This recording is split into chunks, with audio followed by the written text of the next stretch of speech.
और एक मौका ऐसा आए कि पूरे भारतवर्ष में दिल्ली पहला ऐसा शहर हो जो 100% इलेक्ट्रिक व्हीकल पे आए, ऐसी हमारी प्लानिंग है।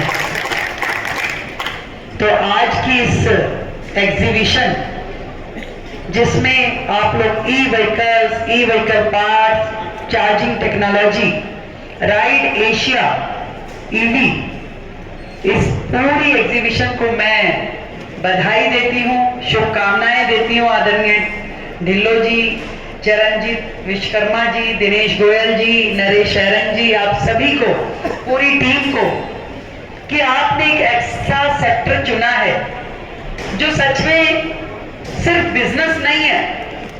इसको सही मायने में मानिए तो देश की प्रगति का रास्ता इस फील्ड से होके गुजरने वाला है। यही माध्यम बनेगा पूरे देश को भविष्य में बचाने के लिए भी और आगे बढ़ाने के लिए भी। जिस तरीके से लगातार भारत की पॉपुलेशन बढ़ रही है, तो उसकी रिक्वायरमेंट्स को पूरा करने के लिए, पूरे एनवायरनमेंट को साफ सुथरा रखने के लिए, पॉल्यूशन लेवल कम करने के लिए, ग्रीन एनर्जीज का उपयोग करने के लिए बहुत बहुत जरूरी है कि हम जल्द से जल्द ईवी व्हीकल्स पे आ जाए, इलेक्ट्रिकल व्हीकल्स। और सिर्फ स्कूटर नहीं, सिर्फ साइकिल नहीं, ऑटो नहीं, कार से लेकर के जितने भी हमारे ट्रांसपोर्ट व्हीकल्स हैं उन सबको हमें इलेक्ट्रिक व्हीकल के रूप में तब्दील करना होगा। और दिल्ली ने तो अपनी जिम्मेवारी समझते हुए ये काम लगातार शुरू कर दिया है। और दिल्ली का पब्लिक ट्रांसपोर्ट पूरी तरीके से हम लोग, आप ये मानिए कि 2027 के अंत तक 100% इलेक्ट्रिकल व्हीकल पे दिल्ली का पब्लिक ट्रांसपोर्ट आ जाएगा। और साथ ही दिल्ली में लोग ज्यादा से ज्यादा इलेक्ट्रिक स्कूटर्स खरीदें, कारें खरीदें, इसके लिए हम पूरा सहयोग, पूरी सब्सिडी, पूरा समर्थन दिल्ली की जनता को देने वाले हैं। तो आप लोग प्रसन्नता के साथ में चाहे वहां बनाएं और बेचने के लिए दिल्ली आए, आप चिंता ना कीजिए। यहाँ पे आपको पूरा बड़ा मार्केट हम देंगे। जो लोग इस सेक्टर में काम कर रहे हैं, दिल्ली उनके लिए एक बहुत बड़ी हब बनने वाली है, क्योंकि दिल्ली की जरूरत के अनुसार यहाँ के सभी लोग इलेक्ट्रिक स्कूटर का उपयोग करें, इलेक्ट्रिक कारों का उपयोग करें। ये ना केवल लोगों को अपनी जेब के लिए जरूरी है कि उनकी जेब में बचत रहे, बल्कि इस पूरे पर्यावरण को बचाने के लिए बहुत जरूरी है। जो आज पॉल्यूशन हम सब के लिए एक बड़ी प्रॉब्लम बन गया है, उसका समाधान इसी माध्यम से हो सकता है जब हम ग्रीन एनर्जीज के ऊपर जाएंगे। और माननीय प्रधानमंत्री नरेंद्र मोदी जी खुद इस बात के बहुत बड़े समर्थक हैं। आप मानिए कि कल मेरी उनके साथ में एक मीटिंग थी यमुना जी को लेकर के, और he was the person who told me कि हमें दिल्ली में यमुना जी के साथ साथ पूरा ग्रीन बेल्ट डेवलप करना चाहिए और वहां पे एक बड़ा साइकिल ट्रैक बनाना चाहिए ताकि लोग साइकिलिंग पे जाए। क्योंकि साइकिलिंग केवल एक ट्रांसपोर्ट का माध्यम नहीं है, ये स्पोर्ट्स भी है, इसमें हेल्थ का भी फैक्टर छिपा है कि आप जितना साइकिलिंग करेंगे आपका स्वास्थ्य उतना अच्छा रहेगा। और हर दिशा में ट्रैफिक कंजेशन से लेके हेल्थ से लेकर के आपको हर तरह की फैसिलिटीज ये स्कूटर और साइकिल देते हैं। और इसीलिए ये फील्ड भारत में और ग्रो करने वाली है और दिल्ली में भी। तो आप सबको मेरी ओर से ढेरों शुभकामनाएं। चार्जिंग टेक्नोलॉजी की बात आपने की, कल ही हमने दिल्ली में बड़े चार्जिंग स्टेशंस, क्योंकि देखिए बस इलेक्ट्रिक व्हीकल लाने से केवल काम नहीं चलेगा, उनको चार्जिंग भी देना पड़ेगा। और चार्जिंग फिर पब्लिक चार्जिंग स्टेशन भी हो और प्राइवेट चार्जिंग स्टेशन भी हो, और कहीं कहीं पे दोनों पब्लिक एंड प्राइवेट पार्टनरशिप के साथ चार्जिंग स्टेशंस भी हो।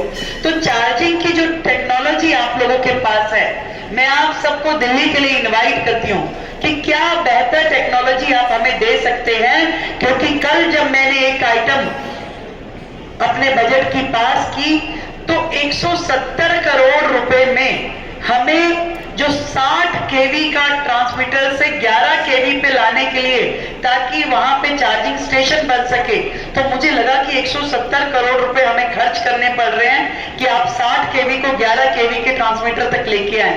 अगर आप लोग ऐसी टेक्नोलॉजी इजाद कर सके कि छोटे छोटे ट्रांसफॉर्मर्स हम बना सके, जिससे कि इतना बड़ा खर्चा, जो एक्सपेंसिव खर्चा इस पे लगता है ट्रांसफॉर्मेशन पे, वो ना हो, और सीधा चार्जिंग के लिए, चार्जिंग व्हीकल्स के लिए, चार्जिंग स्पॉट्स के लिए, चार्जिंग स्टेशंस के लिए छोटे छोटे ट्रांसफॉर्मर्स हम बना सके जो कम लागत में या सोलर से जुड़े हुए। इस तरह की टेक्नोलॉजी यदि आप लेके आते हैं तो दिल्ली में आपका बहुत बहुत स्वागत है। तो आप काम कीजिए, आप नई नई टेक्नोलॉजीज लेके आइए। दिल्ली सरकार आप लोगों को पूरा स्पेस देगी काम करने के लिए, और आपकी टेक्नोलॉजी दिल्ली की प्रगति का माध्यम बने, भारत के लिए प्रगति का माध्यम बने। यही मेरी ढेर सारी शुभकामनाएं हैं।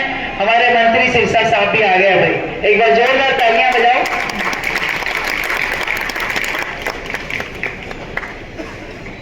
तो सिरसा साहब तो खुद ही बड़ी साइकिलिंग करते हैं। और जब मैं कॉलेज में थी तो मैं स्कूटर बहुत चलाती थी। तो हम स्कूटर साइकिल वाले हैं, और ये तो भाई वो रथ है जो हर भारतीय को चाहिए। भारत का हर व्यक्ति जिसे अफोर्ड कर सकता है, ये वो ट्रांसपोर्ट का माध्यम है। तो आप सबको मैं ढेर सारी बधाई देती हूँ, शुभकामनाएं देती हूँ, और इस फील्ड में आप तरक्की करें, आगे बढ़े, और आप सबके माध्यम से देश आगे बढ़े, दिल्ली आगे बढ़े। और भाई एक बात और कहना चाहूंगी, उनसे बच के रहना जो दिल्ली डुबो के गए हैं वो उधर पहुंच गए। बच के रहना भाई, संभल के। वो फोटो के कोई कह रहा था जी कहाँ है आजकल, मैंने कहा वो विक्रम बेताल के जैसे वो बेताल बैठ जाता ना पीठ पे, पहले वो दिल्ली वालों की पीठ पे बैठे हुए थे। अब दिल्ली को तो हमने पकड़ लिया है, अब ले जाएंगे हम तैरा के। और किसी पंजाब बचा के रखना बस, एडवाइजर का।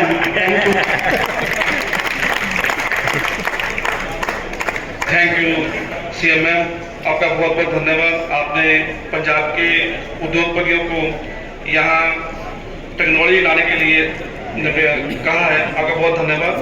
हम वेलकम करते हैं महेंद्र सिंह सिरसा जी, ऑनरेबल मिनिस्टर इंडस्ट्री। तो अब मैं निवेदन करूंगा मैडम सीएम बिट्टू जी और सिरसा जी को कि आप आगे आ जाएं, ताकि हम कुछ सम्मान है जो आपसे करवाना चाहते हैं, जिन्होंने साइकिल इंडस्ट्री के लिए बहुत कुछ किया है। सबसे पहले मैं रिक्वेस्ट करूंगा कि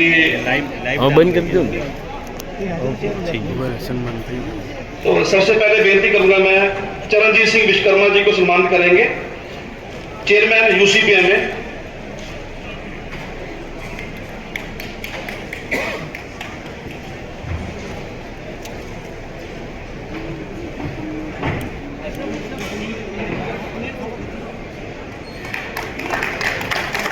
तो मैं रिक्वेस्ट करूंगा हरसिमरजीत सिंह लक्की, प्रेसिडेंट यूसीपीएम में, वो भी आगे आए और अपना सम्मान लें।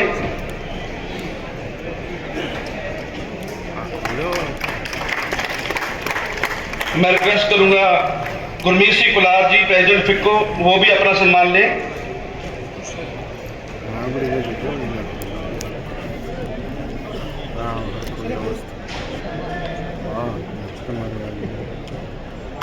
मैं रिक्वेस्ट करूंगा घनश्याम गुप्ता जी और नरेश कुमार